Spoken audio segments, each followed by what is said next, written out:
Sungguh kami bersyukur akan pemeliharaanmu, akan perlindunganmu, akan kepedulianmu bagi kami. Kami mengucap syukur karena anugerahmu melimpah Tuhan, sehingga kami boleh belajar darimu tentang kehidupan ini, bagaimana untuk kami dapat mengalami kelegaan dan sungguh-sungguh kami mengenal Engkau. Terima kasih Bapa, Engkau urapi setiap kami semua dalam nama Tuhan Yesus Kristus. Amin. Shalom saudara-saudara. Kita akan belajar pada Yesus ya. Di sini saya kasih judulnya itu ya.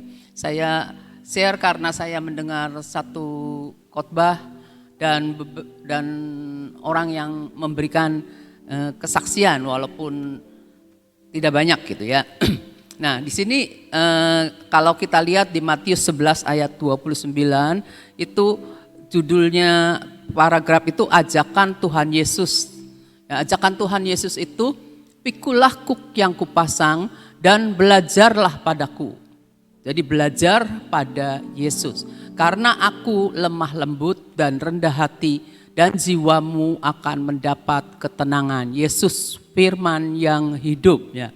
Hasilnya itu kalau kita mau belajar pada Yesus, mau menerima kelemah lembutan, mau belajar untuk rendah hati, jiwa kita akan mendapat ketenangan, akan mendapat kelegaan ya. Saya ingat kalau orang tua saya waktu itu saya juga masih kecil ya, belum kenal Tuhan gitu ya. Orang tua itu seringkali nasihatinya itu begini, nurut coba, kalau bahasa Cirebonnya nih, nurut coba omongan orang tua tuh, jangan keras gitu, jangan kekeh gitu, jangan ngotot gitu ya, bukan ngotot, jangan gak nurut lah. Nanti kalau gak nurut tuh lihat jadinya seperti itu gitu. Tidak nurut jadinya seperti itu. Itu nasihat orang tua yang harus ditaati. Apalagi nasihat daripada Tuhan kita ya, firman. Ketika Tuhan berfirman, nasihat orang tua aja ada konsekuensinya. Jadi kita nih harus taat gitu ya. Nah di dalam kita lihat gitu ya di Roma 2 ayat 5, coba Roma 2 ayat 5 dulu supaya ingat. Tetapi oleh kekerasan hatimu yang tidak mau bertobat, engkau menimbun murka atas dirimu sendiri pada hari waktu mana murka dan hukuman Allah yang adil akan dinyatakan. Oleh kekerasan hatimu, jadi kita nih kadang-kadang keras gitu hati kita. Ya bukan kadang-kadang lagi, mungkin sering gitu ya, keras hati ya. Nah keras hati itu apa? Diomongin gak nurut, tidak mau bertobat, jadi tidak mau berubah. Ada konsekuensinya aja, ada konsekuensinya ya. Nah jadi kita harus nurut, belajar nurut. Dari orang tua kita belajar nurut. Setelah kita kenal Tuhan, kita tahu firman, kita harus nuruti apa yang firman Tuhan katakan walaupun rasanya gak enak gitu ya. Orang tua aja suka ngomong gini, masih cerita orang tua lagi ya. Orang ngomong, tuh lihat si A. Nah, si A tuh nurut sama orang tua. Nurut sama orang tua, gedenya lihat tuh. Dia nunjuk si A lagi ya. Nunjuk tuh, gedenya ternyata kayak orang tuanya sukses. Saya ingat walaupun itu nasihat cuma begitu saja gitu ya. Tapi saya perhatikan setiap ketaatan itu benar ada hasilnya. Dan sebaliknya tidak taat ada hasilnya. Ya, saya juga belajar, saudara. Saya juga jadi anak bukan orang yang gampang nurut, gitu. Bukan orang yang gampang nurut. Di antara 6 bersaudara mungkin yang paling nggak nurut saya, walaupun nggak nurutnya tuh nggak terang-terangan berontak atau kekeh enggak, tapi kelakuannya tuh nggak nurut. Udah diomongin tetap baik gitu tuh. Nah, itu ya saya sekarang belajar ya. Nah di sini dikatakan ya, waktu saya masih ingat, waktu itu nanti satu ya. Sebagai anak-anak Tuhan nih, kita ini hidup endingnya nih menjadi serupa dengan Tuhan, menjadi serupa dengan Tuhan. Karena kita ini diciptakan segambar dan serupa dengan Allah. Jadi kita nih diminta untuk keserupaan dengan Tuhan, tapi dirusak oleh dosa. Ketika Tuhan menciptakan manusia itu segambar serupa Allah, tapi dirusak oleh dosa, berontak tidak taat. Lalu Tuhan Yesus datang untuk memulihkan yang sudah rusak kembali menjadi seperti yang Tuhan mau. Jadi misal ya, ketika Tuhan menciptakan Adam dan Hawa segambar dan serupa dengan Tuhan, dosa datang dengan bujukan iblis itu, Adam jatuh dalam dosa dan kita semua jatuh dalam dosa ya. Hidup kita ini sudah jatuh dalam dosa, cenderungnya kepada dosa. Nah, hidup kita ini sudah enggak seperti yang Tuhan mau. Tuhan maunya segambar dan serupa dengan Tuhan. Nah, jika kita ini mengeraskan hati dan tetap tidak mau berubah, ini menghambat proses pembentukan rohani kita, menjadi terhambat untuk menjadi serupa dan segambar dengan Tuhan. Nah, di dalam Yeremia 18 ayat 4 itu dikatakan seperti ini. Apabila bejana yang sedang dibuatnya dari tanah liat di tangannya itu rusak, maka tukang periuk itu mengerjakannya kembali menjadi bejana lain menurut apa yang baik pada pemandangannya. Menurut apa yang baik pada pemandangannya. Jadi bejana yang baik menurut pemandangannya. Jadi kalau menurut kita belum tentu, kita kan ngomongnya apa dewek gitu ya. Nah, apakah kita ini sekarang tanah liat yang lembut atau keras? Hati yang mengeras itu tertutup ya. Ini hati nih, keras itu tertutupnya. Dengar firman tapi terlewat. Dengar si firman, ngertilah firman, tapi lewat. Enggak ngeh gitu tuh. Terus kalau hati yang tertutup itu tidak bisa lihat, tidak bisa dengar, tidak bisa mendengar gitu ya. Tidak bisa merasakan dimensi roh atau dunia spiritual. Enggak bisa kalau hatinya keras. Makanya orang itu setelah dengar firman harus mau memberi diri kepada Tuhan untuk dibentuk. Supaya terjadi transformasi di dalam hati dan pikiran. Menyerahkan diri ke Tuhan. Banyak orang kalau ibadah dengar firman itu ya senang, dengar iya. Tapi tidak memberikan dirinya untuk berubah. Jadi tidak ngalamin firman itu bagaimana. Saya juga belajar saudara, belajar dan belajar. Kemarin juga saya belajar seperti itu dan ada orang kasih tahu saya, Tante katanya, ya orang teman baru dari Taiwan, Tante lagi sakit ya Tante katanya. Hah enggak kok Bu, Tante enggak sakit karena ya ada sesuatu Tante. Saya muter-muter, oh iya Tante kesel katanya, seperti itu, ya, kesel aja. Nah dia cerita, dia itu belajar dari Yesus kata dia tentang kelembutan, tentang kasih, tentang ramah tamah, tentang kerendahan hati. Pokoknya itu tuh ceritanya udah lama sih dia. Cuma saya teringat kesaksiannya dia tentang kelembutan. Enak dengar dari orangnya daripada saya terus terang aja. Dia soalnya ceritanya banyak tentang dirinya dia gitu ya. Yang di taman pasti tahu orang Taiwan itu ya Nova gitu ya. Nah hati yang mengeras itu tidak mau berubah gitu ya. Tidak bisa mengalirkan aliran-aliran air hidup kan gini. Dari dalam hati orang percaya akan mengalir aliran-aliran air hidup. Sekarang kalau ada hamba Tuhan lagi khotbah, dia sedang mengalirkan air kehidupan firman ya. Nah, kalau kita percaya, kita nih lagi ngambil air itu. Masuk ke dalam hatinya kita, masuk ke dalam hidup kita, tapi kitanya mau berubah. Nah, jika tidak, maka lewat si air tuh nggak masuk ke kita, karena keras, karena hati kitanya keras. Seperti ini,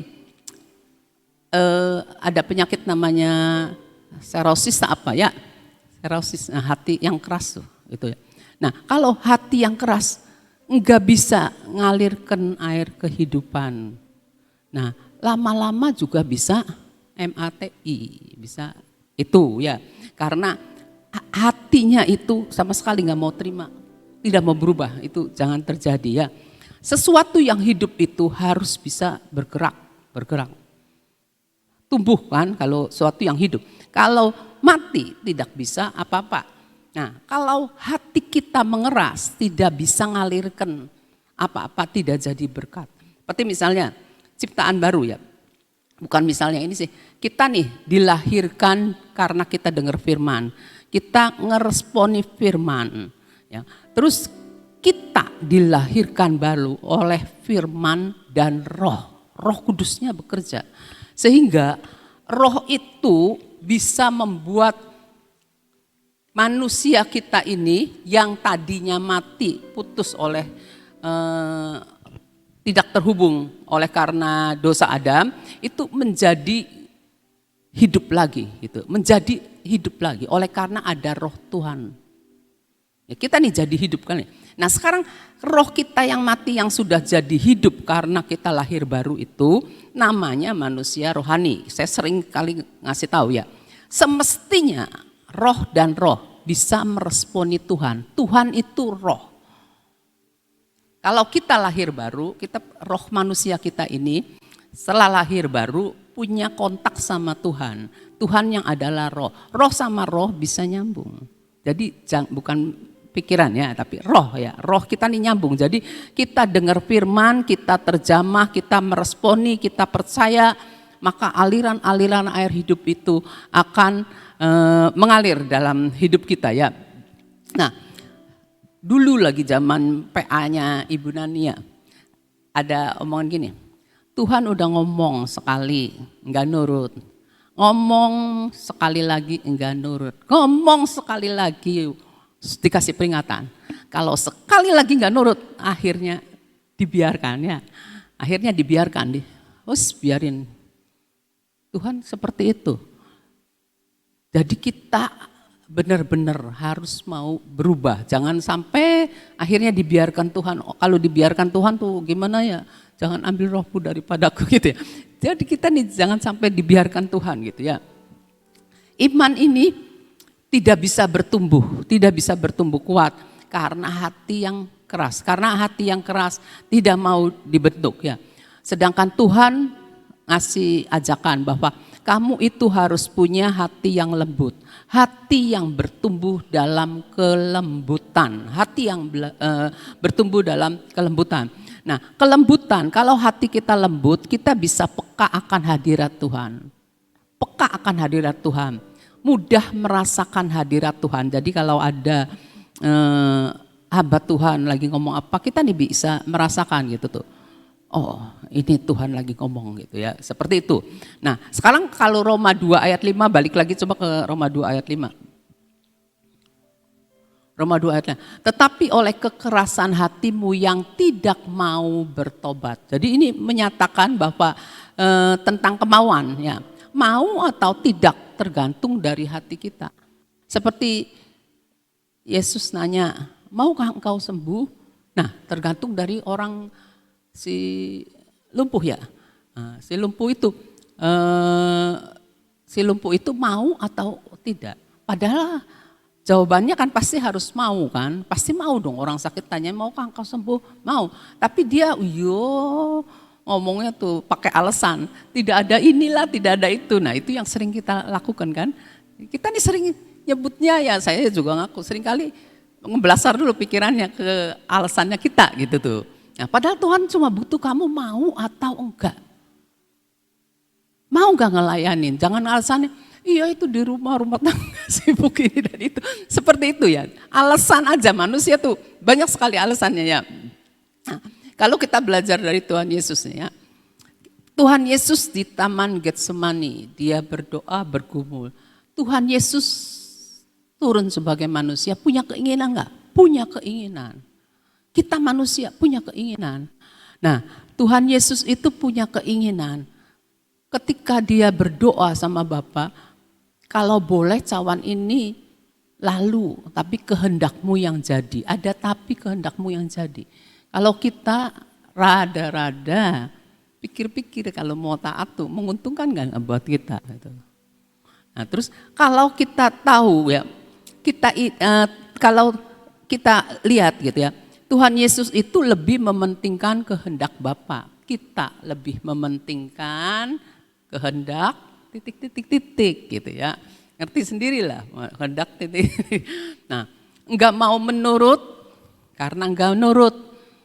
Karena enggak taat, tidak mau. Kemauan itu dari kita ya, karena hatinya keras ya.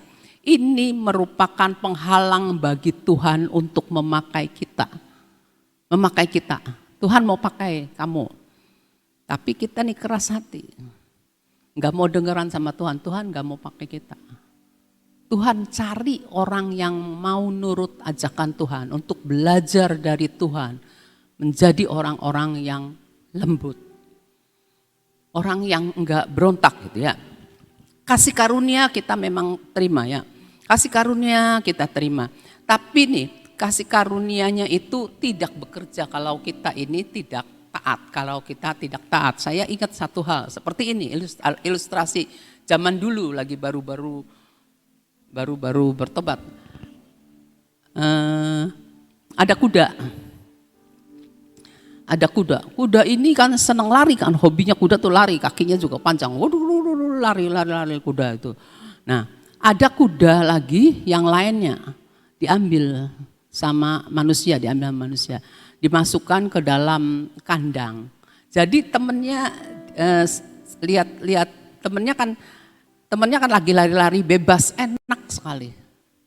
Tapi kuda yang di kandang nggak enak kan. Gak enak saya di kandang melulu gitu. Itu lagi jalan-jalan kemana-mana, enak sekali kita di kandang. Cuma sesekali dituntun sama yang ngangon gitu ya. Seperti itu. Nah, tapi pada waktu musim tertentu kelaparan, si kuda yang ada di keliaran itu tidak mendapatkan makanan. Tapi kuda yang tidak mau dididik, dikandangin sama tuannya gitu ya, sama tuannya, kuda ini tetap dipelihara, dikasih makan karena nurutin tuannya gitu tuh. Dan akhirnya kuda yang di kandang itu, yang mau dididik, yang mau disekolahin itu jadi bagus badannya, dia dipakai oleh tuannya, jadi kendaraan tuannya. Kalau kuda yang liar itu ya tetap baik, keliaran kemana-mana. Jadi kita belajar untuk kita ini mau menjadi orang yang dididik, diajari, nurut. Sekali enggak nurut, cepet-cepet bertobat gitu. Kalau ada yang ngomong lagi jadi ngeh gitu ya. Mau nurut supaya Tuhan nih gampang memakai kita. Jadi yang melayani Tuhan. Itu aja yang saya bisa bagi, semoga jadi berkat. Terima kasih. Tapi saya cuma mau ngomong ini aja, enggak banyak. Tapi dari judul belajarlah pada Yesus yang tadi dari Matius 11 ayat 29 ya kalau nggak salah. Dikatakan pikulah-Ku yang kupasang dan belajarlah padaku. Saya ngerungkan dari tadi belajarlah padaku. Itu sama enggak sih kalau belajar dari aku? Kita seringkali ya kalau punya anak kecil, apalagi masih TK ya, suka gemes ya. Anak kita lebih nurut sama gurunya kan daripada sama kita. Ya. Oh kalau diomongin guru nurut gitu. Saya jadi ingat dulu Ethan juga begitu. Kalau makan susah sekali. Maminya suka begini.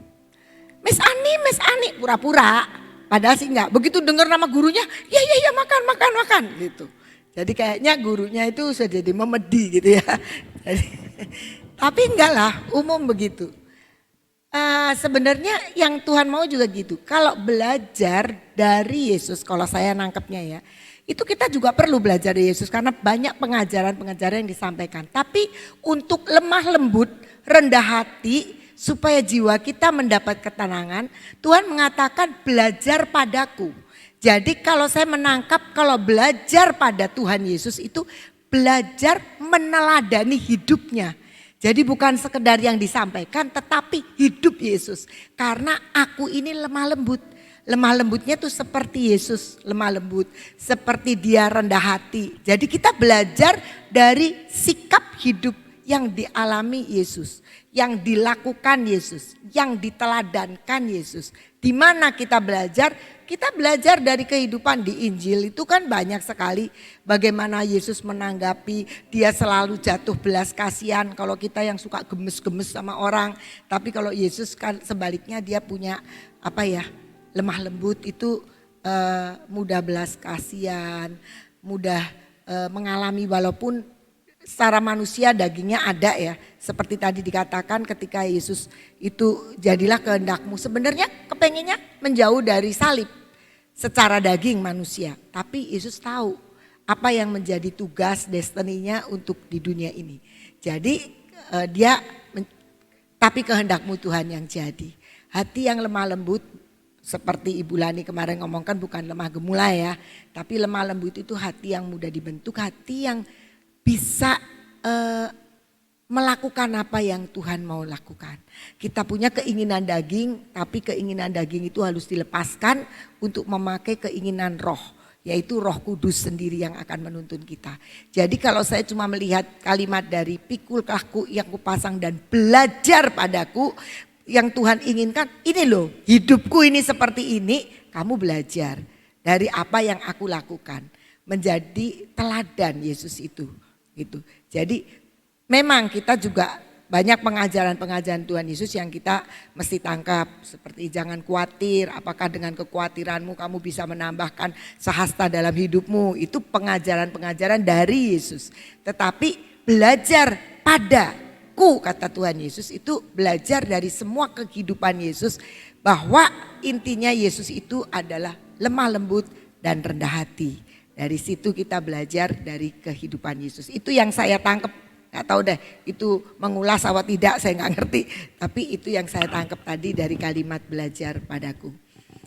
Kita akan doa syafaat. Kita akan berdoa untuk bangsa kita. Bapa kami bersyukur karena kami tahu bahwa Engkau tempatkan kami di tengah-tengah bangsa ini karena Engkau punya maksud untuk kami membuktikan bahwa kamilah bagian daripada satu anak Tuhan yang terus belajar pada Tuhan Yesus. Walaupun kami belum mampu untuk melakukan sama seperti yang Kau lakukan. Tapi kami tahu Tuhan, belajar itu membutuhkan waktu dan proses. Di mana Roh Kudus akan menolong kami untuk kami terus belajar padamu Tuhan. Kami boleh melihat bagaimana Engkau hidup di tengah-tengah dunia ini. Bagaimana Engkau bersikap. Bagaimana Engkau sendiri menyatakan segala sesuatu yang menunjukkan daripadamulah kelemah lembutan itu ada. Dan daripadamulah kerendahan hati itu untuk kami boleh teladani. Mari Tuhan Engkau menolong kami dan biarlah kami juga boleh Tuhan. Sebagaimana Engkau kami boleh belajar terus menjadi pribadi yang lemah lembut dan rendah hati. Kami boleh melihat bangsa ini menjadi satu bangsa di mana kami percaya. Di tengah-tengahnya kami hidup untuk kami juga menjadi teladan. Supaya lewat hidup kami yang hari demi hari terus belajar menjadi lemah lembut dan rendah hati.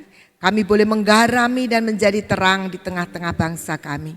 Kami bersyukur Tuhan untuk Indonesia.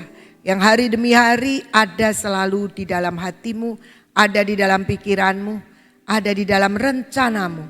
Untuk Engkau membawa bangsa ini naik dan tidak pernah turun. Untuk Engkau memulihkan bangsa ini Tuhan. Untuk Engkau sendiri Tuhan yang akan menyatakan bahwa segala perkara begitu banyak hal ajaib yang sudah ada dan terpendam menjadi potensi dari bangsa ini. Mari Tuhan Engkau terus bekerja.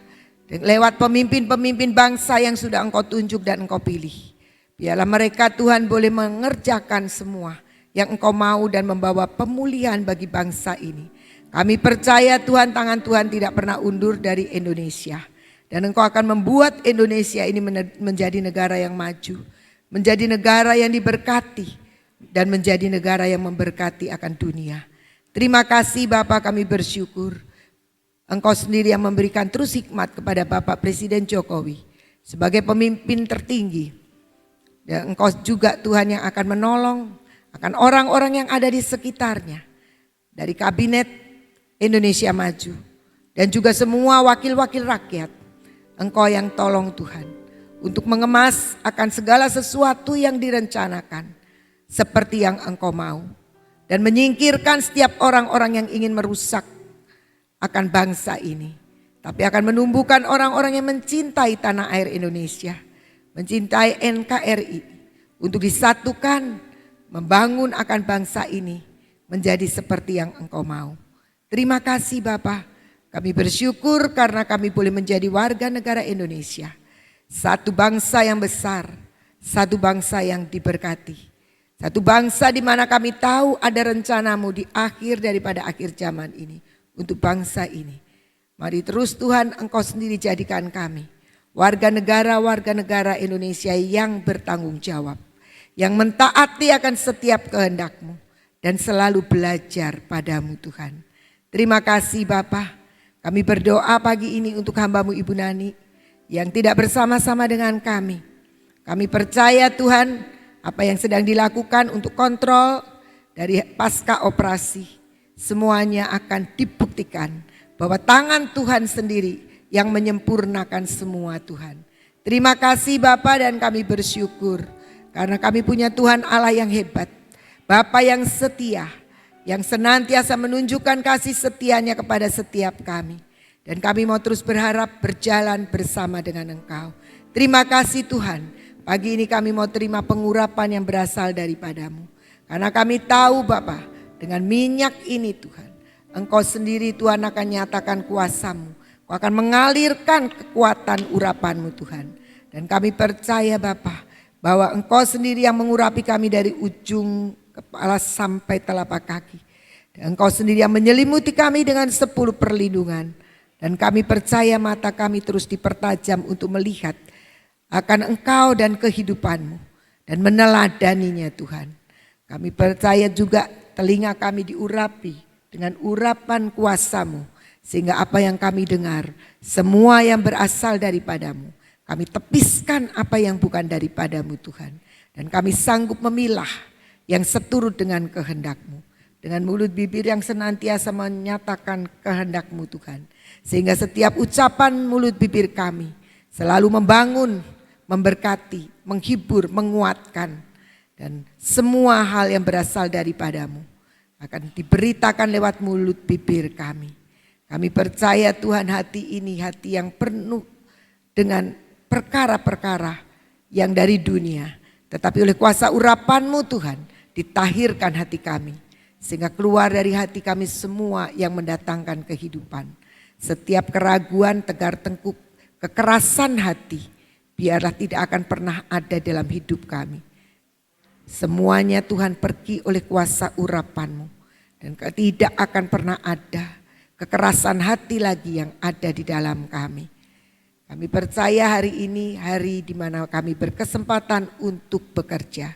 Dengan tangan-tangan ini kami boleh bekerja dan melakukan bagian yang harus kami lakukan.